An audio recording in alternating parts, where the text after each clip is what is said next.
I feel like tropes, and particularly romance tropes, have been getting a lot of hate online lately, and so I thought it would be fun to make a light video talking about some of my favorite romance tropes in great works of classic literature. I'm going to be talking about 3 works.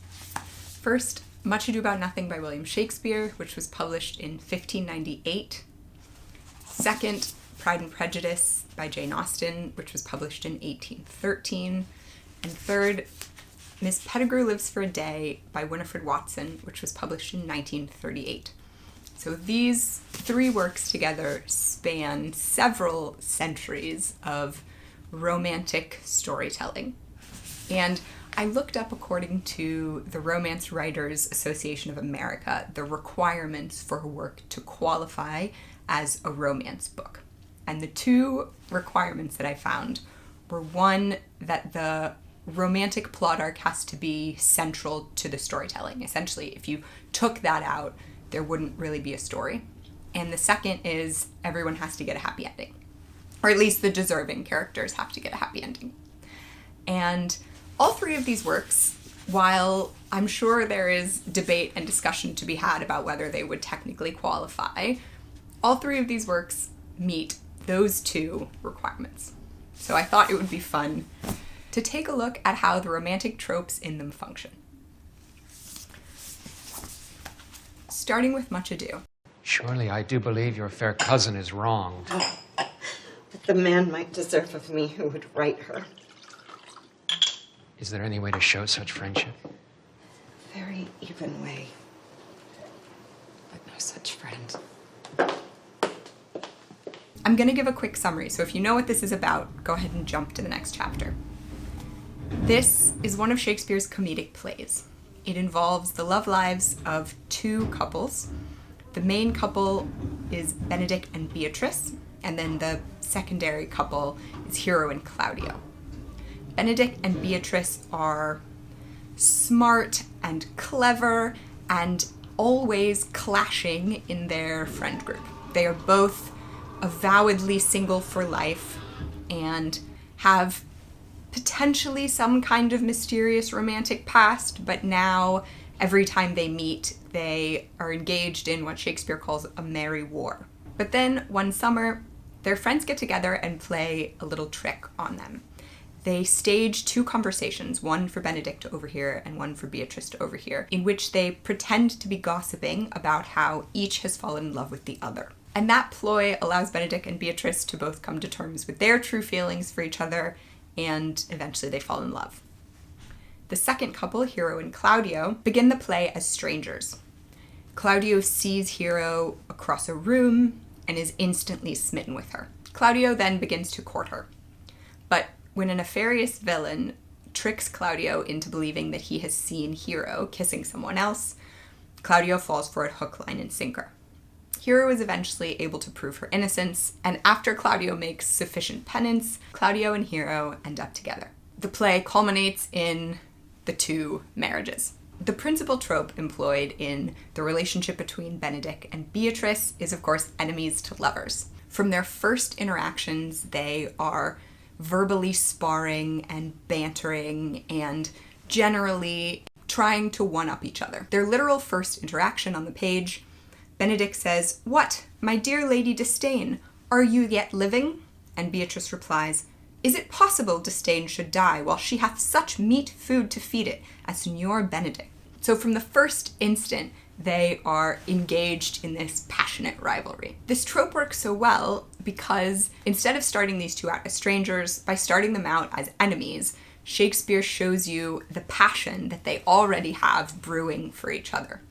They spend every waking moment that they're together thinking about the best way to get the upper hand in their verbal warfare, but of course that means they are constantly thinking of each other. So when each starts to believe that the other is motivated by a passion not of hate but of love, it feels very natural for them to fall for each other. And the passion of their merry war is very easily converted into the passion of heated and flirtatious banter. The other main trope that this book employs is at the core of the relationship between Hero and Claudio, and that is the love at first sight trope. Claudio sees Hero across the room. He knows nothing about her, but he instantly falls for her and believes himself in love. This trope is so effective because, of course, Claudio doesn't know anything about Hero. That means that they don't have any kind of history of mutual respect and trust. Claudio hasn't had a chance to get to know Hero. He hasn't had a chance to build up an opinion of her character. And so when he sees someone disguised as Hero kissing another man, he doesn't have a history of interactions and trust and understanding of what she's like to fall back on. And it's very easy for him to believe that she would betray him, because ultimately, what does he really know about her? And this is also such an effective use of a trope, because you get to see both the romance of love at first sight, but also its pitfalls. Okay, turning to Pride and Prejudice. Oh, and at the very end of the video, I'm going to give pepper ratings for all three of these works, so stick around for that. Turning to Pride and Prejudice. Do you mean to frighten me, Mr. Darcy, by coming in all this state to hear me? But I won't be alarmed. My courage always rises with every attempt to intimidate me. This book involves the love lives of the 5 Bennet sisters, but again, it focuses on 2 main relationships. The one of the eldest Bennet sister, Jane, and Mr. Bingley, and the relationship between the second eldest Bennet sister, Elizabeth, and Mr. Darcy. The Bennet family are landed gentry, meaning that they get their income from owning land and people renting that land and working on that land. Unfortunately for them, their estate is entailed to the male line, meaning that when Mr. Bennet dies, instead of his wife and daughters inheriting the estate, it will go to the first related male cousin, and his wife and daughters will be left without any means of supporting themselves. So it's very, very important that at least some of the sisters make good marriages. When 2 single and rich men, Mr. Bingley and Mr. Darcy, come out to the countryside town where they live, it's big news. And their mother, Mrs. Bennet, has her sights set on marrying the girls off to these 2 men. But the men have very different personalities.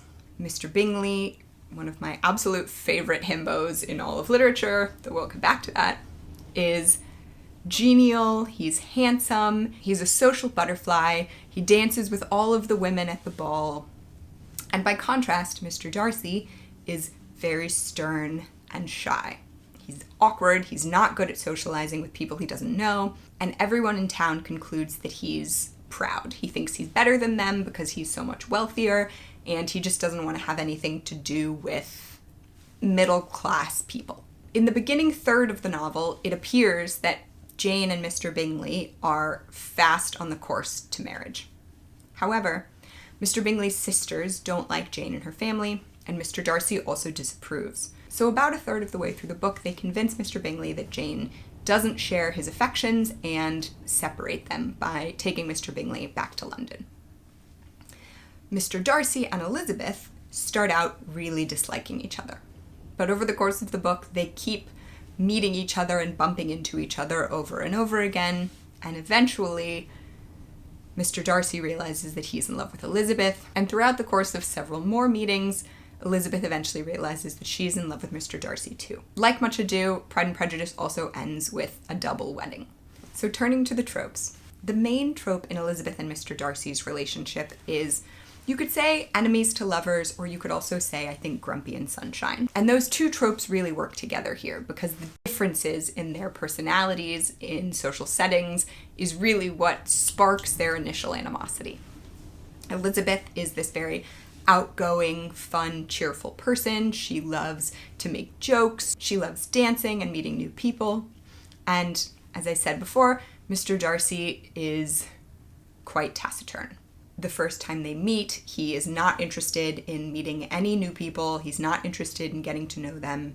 So she takes an immediate dislike to him. In the meantime, Elizabeth has been teasing Mr. Darcy, and so he doesn't like her either because she made him feel awkward and embarrassed in this new social setting. The grumpy and sunshine trope works so well in this book because it explains why they keep misunderstanding each other. Elizabeth, not herself being shy, has trouble attributing Mr. Darcy's indifference to meeting new people to shyness, and instead quickly attributes it to pride. Mr. Darcy, not being very socially fluent, is quick to find Elizabeth unpleasant because she teases him and makes him feel embarrassed. But the beauty of this novel is that over the course of interacting with each other over and over again, they're able to get to know each other and see past the superficial differences in their temperaments. The Grumpy and Sunshine trope is so effective because it allows Austen to have a novel where the main conflict is just the two characters misunderstanding each other, but you understand why that's happening. It doesn't feel fake or cheap or easy, which that kind of a plot arc often can. Turning then to the relationship between Jane and Bingley, I think the trope most on display here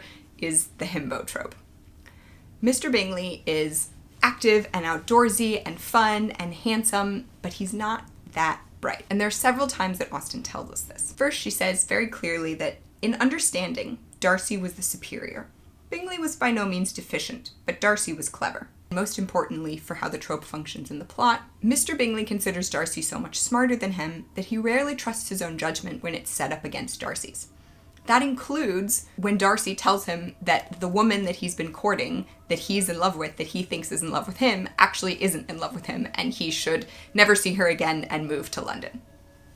And Mr. Bingley, instead of having the mental wherewithal to analyze his interactions with Jane by himself and realize that no, what they have between them is real, he just goes, I guess I have to move to London and be sad for 2/3 of the book and alone. And then does. And that himbo trope is so effective because Austen needs a reason for Bingley to break Jane's heart and exit the picture, but without impugning Bingley's character. Bingley is supposed to be this really upright guy. Jane is the most beautiful and sweetest tempered of the Bennet sisters, and she deserves this wonderful, amiable, sweet-tempered man. But in order for him to break her heart and leave for 2/3 of the book, there has to be a reason. And so Bingley being sweet but not that quick on the uptake is a great way to move the plot along the way that it needs to go without taking away from the purity of Mr. Bingley's intentions. Then the third trope I want to talk about, because it applies to both couples, is the rich boyfriend trope. This book is, among other things, a deep dive into class dynamics in Austen's time.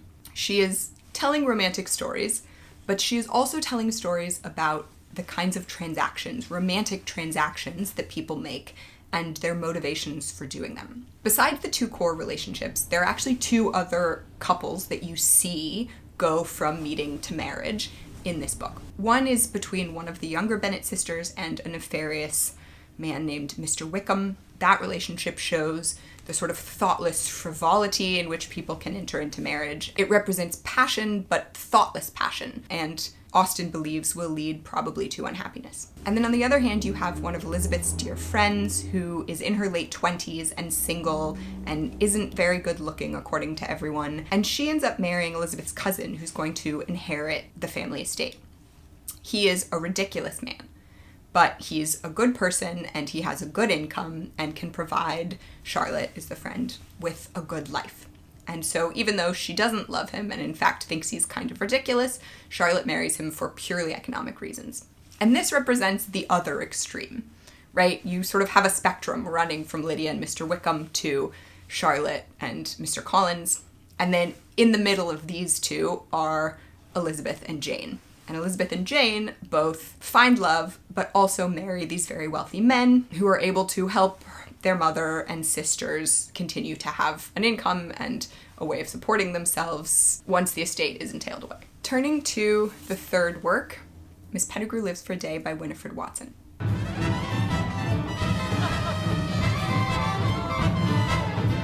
Sock him in the jaw!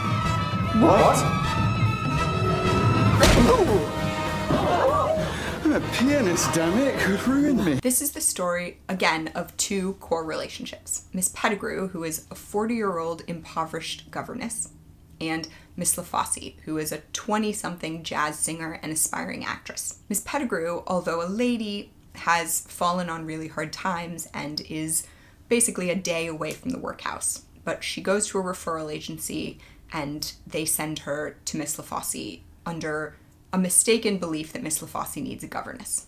Miss LaFosse, although an actress and not at all a lady, is supported by several wealthy men and thus lives a quite lavish lifestyle. The entire book takes place over the course of one day. Miss Pettigrew arrives at Miss LaFosse's house and immediately chaos ensues. Miss LaFosse has 3 different men petitioning for her love, and Miss Pettigrew has to help Miss LaFosse decide between these 3 men and manage the 2 unlucky suitors. Over the course of that one day, Miss Pettigrew also gets a Cinderella story of her own. She gets a makeover, she gets to have fun for the first time in her life, she goes to a jazz club and a big house party, and gets to hang out with all of Miss LaFosse's actor and musician and industry friends who live this very upbeat and frivolous lifestyle. At the end of the book, Miss Pettigrew also gets her own romantic ending. So starting with Miss LaFosse's relationships, it's probably obvious that the predominant trope there is love triangle, or in this case, love quadrangle.